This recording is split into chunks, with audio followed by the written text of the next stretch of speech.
Last 12 days बचे हैं सिर्फ सीए फाइनल की नवंबर एग्जाम को, और मैं 3 टिप्स आपको यहाँ पे देने वाली हूँ जो आपको हेल्प करेगी एग्जाम्स को बहुत अच्छे से फोकस करने के लिए। पढ़ाई पे अपना जो फोकस है आपको बनाए रखना है लास्ट 12 डेज में, क्योंकि ये सबसे ज़्यादा क्रूशियल पीरियड है आपका।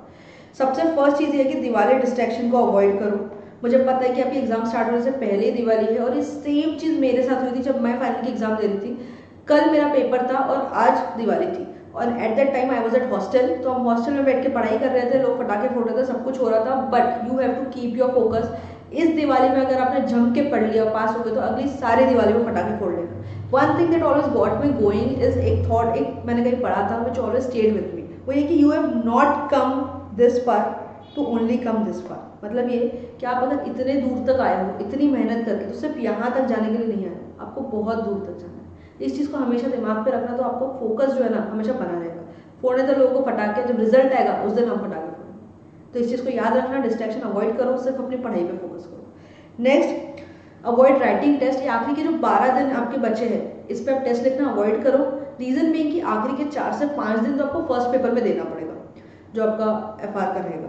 तो आपके पास ऑलमोस्ट 1 वीक तक का टाइम भी बचा है, और ये टाइम पीरियड में आप टेस्ट दोगे तो उसका रिजल्ट जो आएगा, अगर बाय चांस आपको मार्क्स अच्छे नहीं आते ना, तो आपको बहुत प्रेशर क्रिएट होगा।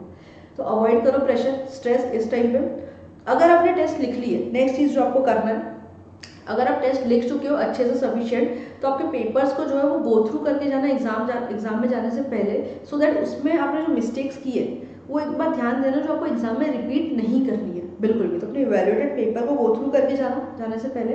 और अगर आपको लग रहा है कि आपने सफिशिएंट टेस्ट नहीं लिखी है, कोई बात नहीं, लेट इट गो। अभी जो एक वीक का टाइम आपके पास पढ़ने के लिए बचा है, उसको पढ़ने पे ही फोकस करो, टेस्ट लिखने पे अभी फोकस मत करो। तो आपको ये करने के जो टेस्ट के क्वेश्चन पेपर्स होंगे, मॉक टेस्ट के पेपर्स ले लो, जो टेस्ट सीरीज आपने परचेस की होगी उसके पेपर्स आपके पास होंगे, तो पेपर को सजेस्टेड को बहुत अच्छे से गो थ्रू कर लो instead of writing that test, ठीक है। और अभी 1 वीक का जो टाइम आपके पास है, इफ फिजिबल आपका जो भी स्टडी प्लान होगा उसमें अगर फिट बैठ रहा होगा, तो 3.5 डे आप ईच सब्जेक्ट को देना, जो कि 2 सब्जेक्ट आपके होंगे अगर आप सिंगल ग्रुप दे रहे हो तो।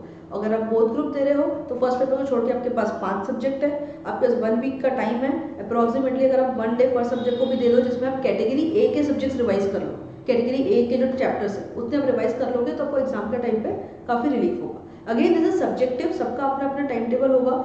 अगर आपका टाइम टेबल सेट है और आप उसमें कंफर्टेबल हो, तो गो थ्रू दैट। ये मैंने सिर्फ उसके लिए बताया है जिसके, अगर आपका कोई सेट टाइम टेबल नहीं है कि हमको अभी करना क्या है और लास्ट 12 डेज को यूटिलाइज कैसे करना है, ये उनके लिए।